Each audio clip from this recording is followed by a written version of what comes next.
सभी दोस्तों को मेरा प्यार भरा नमस्कार। मेरा नाम है सत्येंद्र कुमार। कहानियाँ सुनाता हूँ।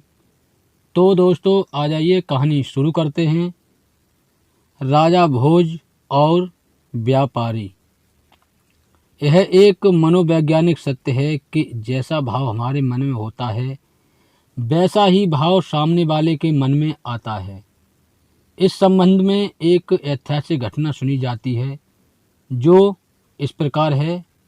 कहते हैं कि एक बार राजा भोज की सभा में एक व्यापारी ने प्रवेश किया।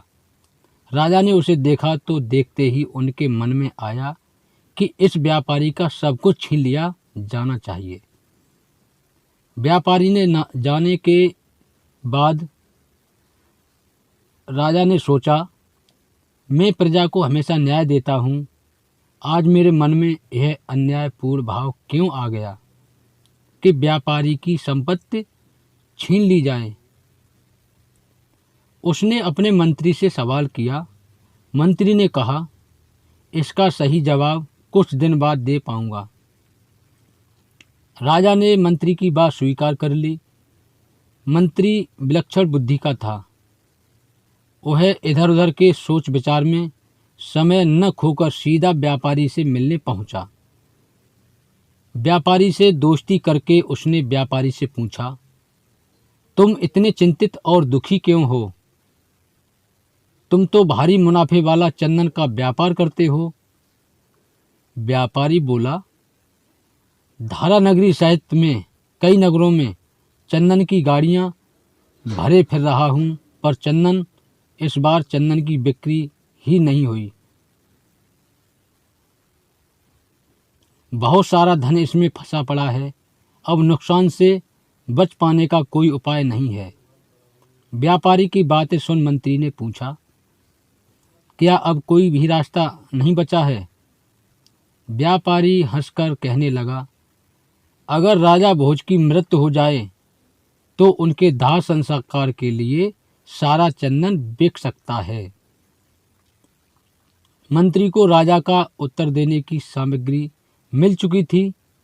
अगले दिन मंत्री ने व्यापारी से कहा कि तुम प्रतिदिन राजा का भोजन पकाने के लिए 40 किलो चंदन दे दिया करो और नगद पैसे उसी समय ले लिया करो। व्यापारी मंत्री के आदेश को सुनकर बड़ा खुश हुआ। वह अब मन ही मन राजा की लंबी उम्र होने की कामना करने लगा। एक दिन राजा सभा चल रही थी। व्यापारी दोबारा राजा को वहां दिखाई दे गया तो राजा सोचने लगा, यह कितना आकर्षक व्यक्ति है, इसे क्या पुरस्कार दिया जाए। राजा ने मंत्री को बुलाया और पूछा, मंत्रीवर, यह व्यापारी जब पहली बार आया था तब मैंने तुमसे कुछ पूछा था, उसका उत्तर तुमने अभी तक नहीं दिया। खैर, आज जब मैंने इसे देखा तो मेरे मन का भाव बदल गया। पता नहीं आज मैं इस पर खुश क्यों हो रहा हूँ और इसे इनाम देना चाहता हूँ। मंत्री को तो जैसे इसी क्षण की प्रतीक्षा थी। उसने समझाया, महाराज, दोनों ही प्रश्नों का उत्तर आज दे रहा हूँ।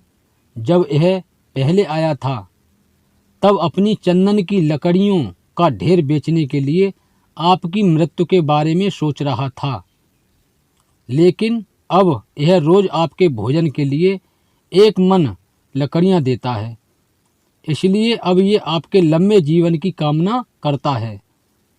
यही कारण है कि पहले आप इसे दंडित करना चाहते थे और अब इनाम देना चाहते हैं।